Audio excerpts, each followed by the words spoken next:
Company Law, Unit 5.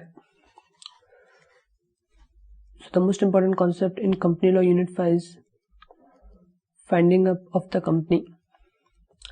So what do you mean by winding up of a company?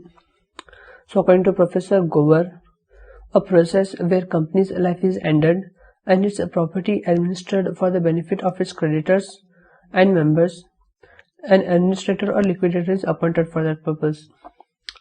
So it is a process where a company's life is totally ended.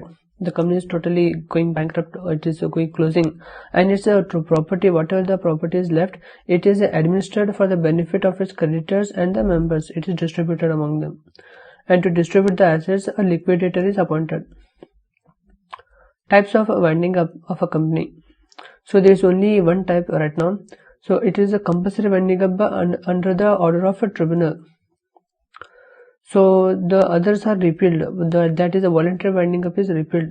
Voluntary winding up was there by members or by creditors, but now it is repealed. Grounds for winding up by tribunal, section 27. So what are the grounds on which a tribunal may compulsorily wind up a company, a tribunal or a court? So by passing a special resolution. So a tribunal may decline if opposed to public or company's interest. So what happens is the shareholders may pass a special resolution to wind up of the company, but it is subject to approval of a tribunal. If a tribunal accepts, then the company will wind up. If the tribunal rejects, then the company will not wind up. Their rejection may be there if the winding of the company is opposed to public policy or company's interest. Acts against sovereignty. So if the company does any act against sovereignty of India or security of a state, or it causes affects the friendly relation with the foreign states, or affects the public order and decency or morality, then the tribunal may order winding up of the company. Next, fraudulent conduct of affairs. If the company is conducting affairs fraudulently, then by application by registrar or person authorized by central government. So if the registrar and this central government may file an application that the company is conducting affairs fraudulently, then the tribunal may wind up the company, order to wind up the company. Default in filing financial statements. So for the preceding 5 consecutive years, they have failed to file a financial statement, then the tribunal may order the winding up of the company. The next is just and equitable. On the grounds of just and equitable, the tribunal may order winding up of the company. So this is a really broad term.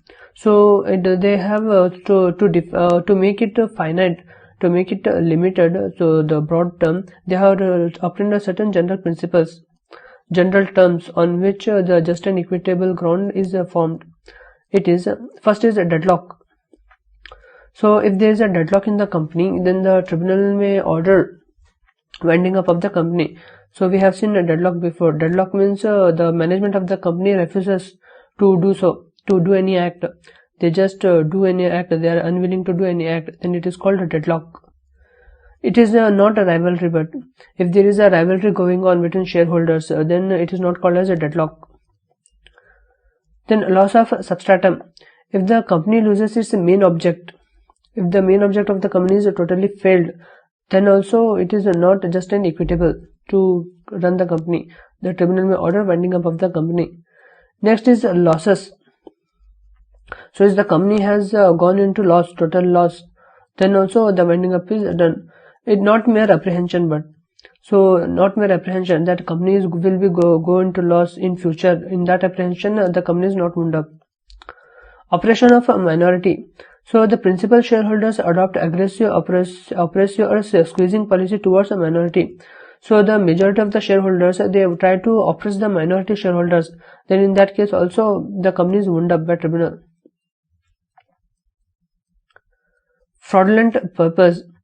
So if the company is doing a fraudulent purpose, then the company is wound up. So not in a promotion or a misrepresentation in prospectus. This fraud is not a sufficient ground to wound up the company. Then incorporated or quasi-partnerships. So what happens is the quasi-partnership is in a private company, it usually happens. They take a partner and the partner is just a verbal promise that he will do some act for the company. there is no contract, just a verbal promise, and in future he refuses to do, then the company total goes into loss and it is wound up. So this is called quasi partnership. Case law. R. Sabapati Rao versus Sabapati Press Limited. So the directors exercised a dominating influence on management and did not pay their dividend or did not give any notice for general meetings. So it was held that this is a sufficient ground to wind up. Next, who can apply for winding up of a company? So it is done by a petition. Petition is filed by these persons for winding up of the company. To tribunal, a petition is filed. First is a petition by a company. So the company files a petition to tribunal to wind up the company. How? First, a special resolution should be passed in a general meeting that they are going to wind up the company, and that petition should be submitted by an authorized person. Next, creditor's petition. So petition under Insolvency and Bankruptcy Code 2016, he will have to file the petition in the tribunal under this Insolvency and Bankruptcy Code 2016. He cannot file a petition under the Companies Act 2013. That petition will be rejected. So creditor is the person who from whom the company has taken a loan and failed to pay his loan. Then the creditor can go to tribunal to ask a winding up of the company, so that after winding up his money can be returned. If a company did not pay debt, say contributories petition. So who are these contributories? So at the commencement of winding up, the shareholders are called as a contributory or contributors. So they are nothing but the shareholders. During winding up, the shareholders are called as contributors. So they have to show that the company has assets to pay their interest or else rejected.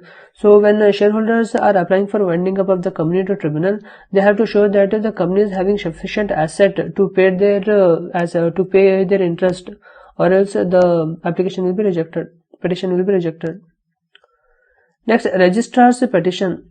So after obtaining sanction of a central government, a registrant can file petition to the tribunal for winding up of the company. Central government's petition. If company on a fraudulent purpose, then also central government can file a petition for the winding up of the company. Then central government or state government's petition. If case of section 272C anti-national acts, then state government and central government can file petition. Employee's petition.